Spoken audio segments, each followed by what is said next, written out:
Nobody wants to deal with a backed up drain, especially when it turns into a bigger plumbing problem.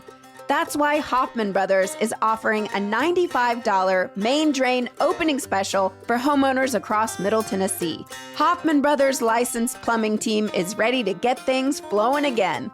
For all your home's plumbing, heating, cooling, electrical, and appliance needs, homeowners across Middle Tennessee trust Hoffman Brothers. Schedule your service today at hoffmanbros.com.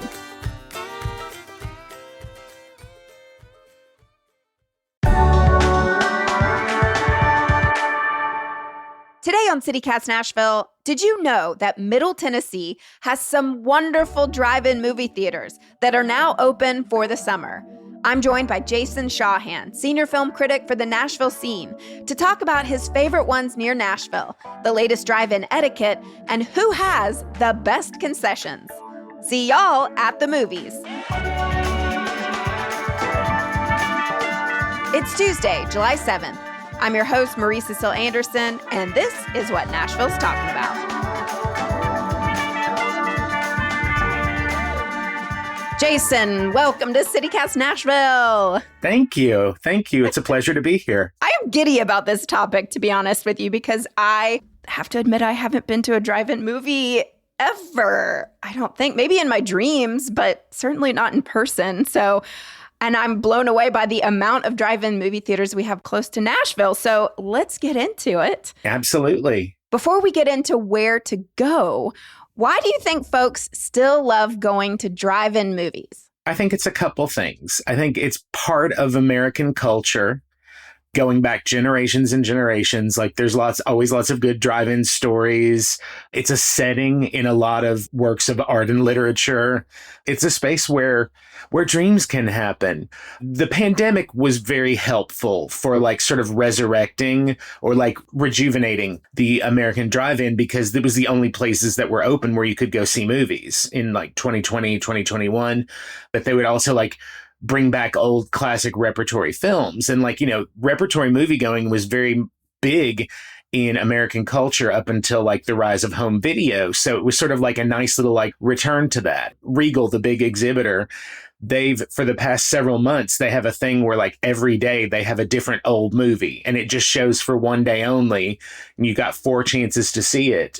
But to actually answer your question, I think the number one thing about drive-ins, they're convenient in that you don't have to get everyone like presentable for the public. You just get them in the car and you can go to a space. But also it's more affordable. Like it's much cheaper to go to the drive-in than it is to go to like a multiplex because you don't have the overhead of like a physical auditorium. You put the onus of the exhibition space onto the car rather than the theater. If you've got like a big family or something, going to a multiplex could be like over $100, whereas like drive-ins are much more reasonably priced. Okay, well, we're going to get into ticket prices in just a sec, but if you wouldn't mind sharing one of your favorite drive-in movie experiences, where did you go? What happened? What dreams took place? My first time going to the Stardust, actually, in Watertown. I had never gone before. It was sometime in the 2010s. Halloween was on a Sunday, and all of my friends had had their parties previously. It was the kind of thing where like, on Halloween proper, nobody was really doing anything because everyone has already done their parties. I looked in the paper and it said, well, that tells you how long ago it was. I looked in the paper. The Stardust had a thing and it was for $8. It was a triple feature and it was Halloween, Friday the 13th, and the Rocky Horror Picture Show. Oh, a dream. And so I went and it was amazing. But also the thing about that is it allowed me to learn to love Rocky Horror again, because I've worked in movie theaters since 1998. And the first time you have to clean up after a screening of Rocky Horror, it breaks something in you. And I love all the songs, but I was just like, there were several years when like Rocky Horror and I were just like, we need to see other people. And then seeing it at a drive-in brought it back because you could participate to the extent you wanted to. People rolled down their windows and was singing along with the songs. If you wanted to throw popcorn and stuff in your car, you could. Right. You clean it up. But it allowed me to reconnect with Rocky Horror. And I honestly firmly believe that, like, if you're not looking for, like, the mad press of flesh that is the Shadowcast experience in a theater, the drive-in is the way to do Rocky Horror. Okay, well, let's get into the drive-ins that are close to Nashville. So you mentioned Stardust. Is that the most popular drive-in close to Nashville? It's one of the newest. It's far enough out that you're not having to deal with like city light pollution and stuff, but it's not so far away that it's not something you can go to and then come back that night as well. Yeah, how far away is Watertown? Watertown, it's about 40 minutes out Interstate 40, heading east, like you were heading towards Knoxville. Okay, so if someone maybe like myself who has never been, what can they expect? How does it work? How much is it? The Stardust, it's $10 for adults. I think it's 7 or 8 for kids. They have 2 screens. So when you pull up to the ticket thing, they're just like, do you want screen 1 or screen 2? And usually they're sort of thematically linked or studio linked. Like if it's Disney, it's usually going to be 2 Disney films. Or like if it's a scary movie, it's going to be 2 scary movies. So that there's some sort of thematic resonance for it. But I mean, that's it. $10 for 2 movies. You can't beat that. They tell you which pathway to take to where you park. And, you know, if you're in like an SUV or a big van or a truck or something, they ask you to park towards the back so you're not blocking the views of people in like regular cars. There's people to help arrange things for maximum aesthetic pleasantry. It's got the woods on one side. You'll find that with drive-ins a lot, that the like on one side of them is just the woods. And it's great. I love the Stardust. The projection's always really good. The sound's always really good. You know, back in the old days, they had like little speakers you'd put in your car. And now it just works through the car's FM transmitter. Okay, well, so how do the concessions work? Because I'm all about the food when I go to the movies. Concessions are great. I mean, you have the option if you want to bring stuff from home. You can, like some theaters, you can get a voucher, which is like $8 or $9. It's like a BYOB kind of thing, but not alcohol. Like none of the drive-ins have like alcohol here because liquor laws in the state of Tennessee when it comes to movie exhibition are ridiculous and antiquated. And I could go on for days about that. So no alcohol in the cars at drive-ins. It's actually law in Tennessee? Yes. Yes. Oh. There's probably a way that it could be made to work to where they could serve. But the problem is because you're in vehicles. Right. It's such a difficult line to walk that I get it. I wouldn't wish that on any business owner because that's like navigating the liquor boards in this state is just like, Okay, so no alcohol. Okay. But, you know, like there's all sorts of drinks and snacks and burgers and fries. And the Stardust has great concessions. They really do a good thing. They have funnel cakes. Yes. If you grew up in and around the South, you know a good funnel cake. Oh, there's nothing like a warm funnel cake. Okay. It's true. Let's get into the lesser known drive-ins. What's the next closest one to Nashville?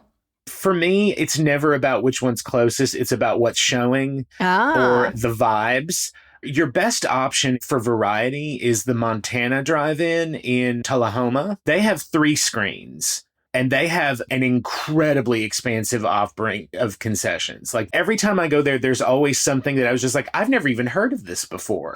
They're always like trying new things and stuff. I like the Montana because like the modern drive-in is very family friendly and oriented. And the Montana is that too, but they'll also, because they have that 3rd screen, they'll show some weird stuff. And I like that. That is a big tradition in the American drive-in is weird stuff.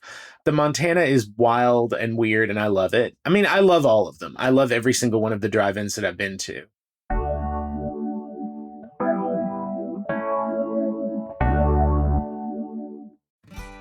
Mark your calendars with great family fun on July 11th. Andrew Jackson's Hermitage is celebrating summer with stars, stripes, and strikes. From 10 a.m. to 4 p.m., the historic grounds will be packed with activities, including vintage baseball, live music, face painting, lawn games, crafts, bubbles, and even a chance to meet a founding father. Yes, really! If you're feeling competitive, you can join in the Cornhole Challenge or test your skills in a pie eating contest. And if you're more of a spectator, like myself, grab lunch from Andrew and Rachel's Cafe, spread out a picnic blanket, and enjoy the festivities. Want to make your visit extra special? For just $10 more, you can stay for a living history presentation about Betsy Ross and the creation of the American flag. Admission to Stars, Stripes, and Strikes is included with regular entry to the Hermitage. Learn more and plan your visit at thehermitage.com.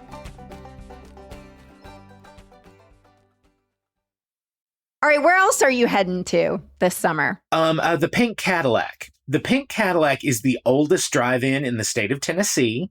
It's in Centerville. It's a single screen. It's set up way different than the others because it's like on the side of a hill, like facing the road. The concessions and restrooms and projection are sort of like set into the side of the hill like a Quonset hut, and you park on top of the hill facing the screen. I love it because, I mean, like, it is the longest continuously operating drive-in in the state of Tennessee. It has vibes to it because everything is sort of like built into the side of this hill. Like the restrooms are like neat little liminal space. You can get dizzy if you just look at the ceiling. It's fun. I will say their website is deceiving because if you go to pinkcadillacdrivein.com, the picture actually has like old Cadillacs. And at first I was like, oh, it's like Disney World. Like I think Epcot Center has a restaurant where like, you like sit in cars. Yeah. And I was like, oh, whoa, you like drive there and then go and sit, but you don't.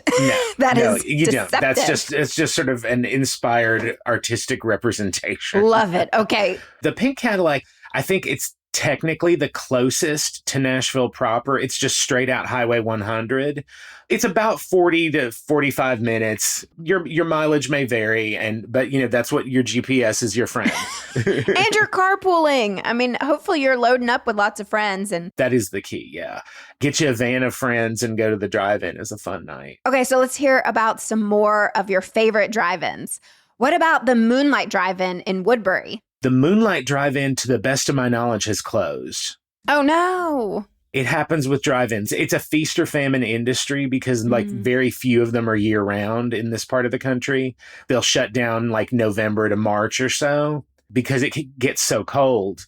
A lot of times when the ones that have been like owned and run by families for years and years, they get tired of it. And it is sad, but it does happen. Yeah, I noticed that the Franklin Drive-In closed as well. Yeah. And that one was open for 50 years. It's always not enough people are going, or the keeping it up and running is beyond the means of like whoever's currently running it. And that happens. Like a lot of times, these will be like a 3 or 4 person operation. And when the drive is there, that's awesome. But like when you do anything for a long enough period of time, the magic starts to fade a little bit. Mm-hmm. So it's an interesting thing. It's not quite like a death of a salesman scenario, but there is a specifically American tragedy about like when the drive-in goes. Any other must-sees?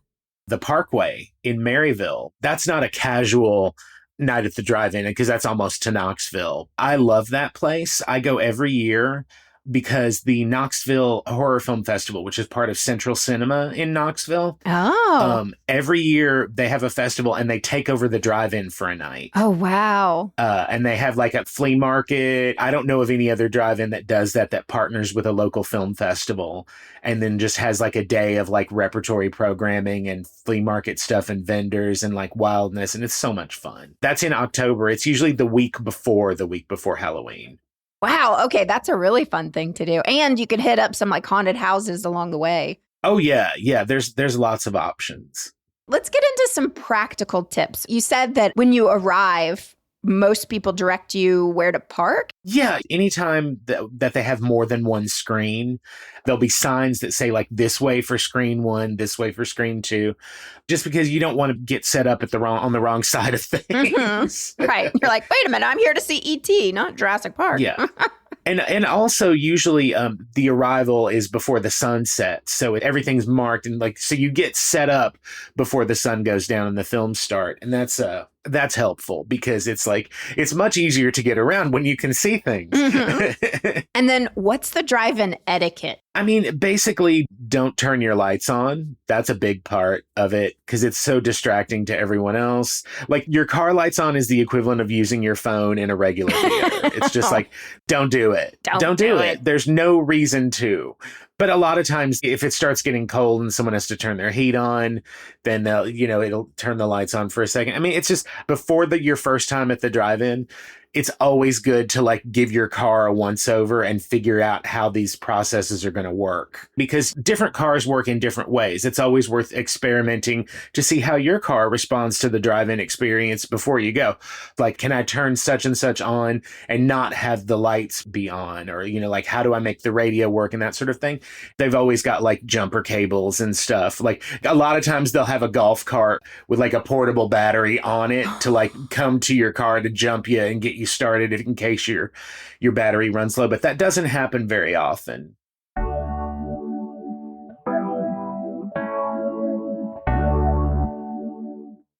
Who is the drive-in built for? Is it for kids, families, date night, all the above? I think the drive-in is built for anybody who wants to have a low-stakes good time. I think it's great for kids. It's a great way for parents to introduce their kids to going to the movies. Because, like if somebody like conks out or has a fit or something, you're just in your car. You're not derailing the experience for anybody else. Right. So there's something very altruistic about it as well. But, it's great for going on dates and such. Get a little closer. You know how it is. I mean, that's part of the legacy of it. Like, this is a family podcast, I assume. But I mean, like, that's part of it, too. Some people are chatty. And if you're chatty and you need to go to the movies, it's better to do it at a drive-in than at a regular theater. It's just sort of like, it's conscientious. And it certainly appeals to, like, if you're feeling antisocial, but you want to experience art, there's a lot of pluses there. Again, I can't begin to express, like, I loved the drive-in before the pandemic happened. But when the pandemic happened, a lot of people realized, like, what a great and unexploited resource that drive-ins are, because you don't have to, like, be all up in everyone's business. Like, somebody stinks 3 rows over or something like that. It's like you're controlling your own experience, and all you're sharing with is the art that you're experiencing, and, maybe some mozzarella sticks or something. Sounds like a dream come true. And the bathrooms are always nice. So there's always restrooms, of course. Oh, yeah. Is there a certain type of movie that is best to watch at a drive-in? I mean, these days, the big 4-quadrant thing, like the new Toy Story film, that's a perfect drive-in movie, because everyone enjoys films like that and everyone can enjoy the drive-in experience. Historically, horror films and suspense thrillers, I don't want to say T&A edge because they don't really make films like that anymore, but it used to be like sex comedies and stuff, like Porky's in the 80s and stuff like that. That sort of stuff was really big. Horror movies and family films are like the two big drive-in factors. There used to be there was almost like a sort of a class stratification where like there were films for real theaters, and then there were like drive-in movies, which were like B movies or like low budget things. But like now, drive-in show the big releases that are opening that week. So it's like that distinction is not really there anymore. The one thing that drive-ins don't do now that they did before is 3D. Because, back in the old days with the anaglyph glasses, with the red blue ones, they could do them there. And that's associated with it, like Creature from the Black Lagoon and that sort of thing were associated with drive-ins. But like now, because we have the digital 3D, drive-ins don't really do that. You can't do the silver halide screens outdoors. And I do love 3D. I do. I'm still devoted to the format, but a lot of times that will, like, something I'm just like, oh, I'd like to see that at drive-in, but like, I want to see it in 3D. Who owns these places? Are they, in my mind, I'm like, oh, these are just like family owned locally. They generally still are. Really? They generally still are family owned. Yeah. It's not like there's not been like a concerted effort from like some sort of corporate conglomerate to acquire drive-ins. Live Nation isn't after them. I don't think the profit margins are high enough to attract corporate and private equity interests, which is honestly good. Like, private equity destroys everything it touches. And I like the fact that you're not going to like take over and create a media empire, but like, not everybody has to do that. I like the idea of I'm running a space for the community where anybody can come see a movie.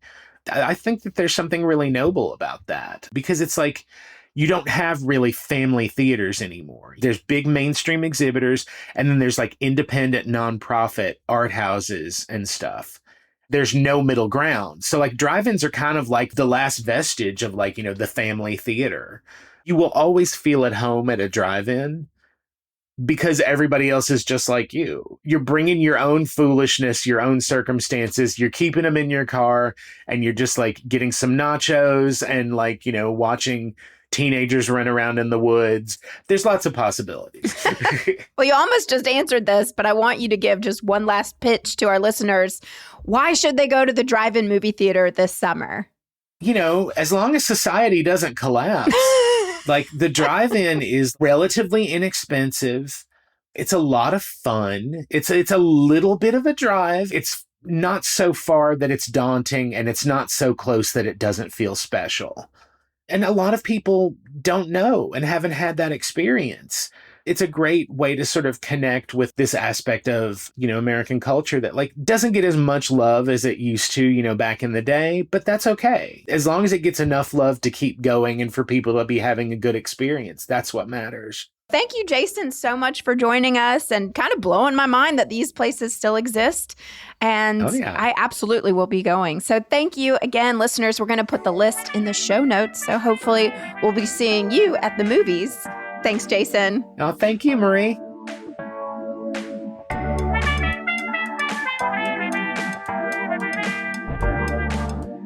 That's all for today here on CityCast Nashville. Want to support this show and get great perks? Become a CityCast Nashville neighbor today at membership.citycast.fm. If you enjoyed the show, why not tell your friends? Rate the show, leave us a review, and subscribe to our CityCast Nashville newsletter. We'll be back tomorrow morning with more news from around the city. Toodles!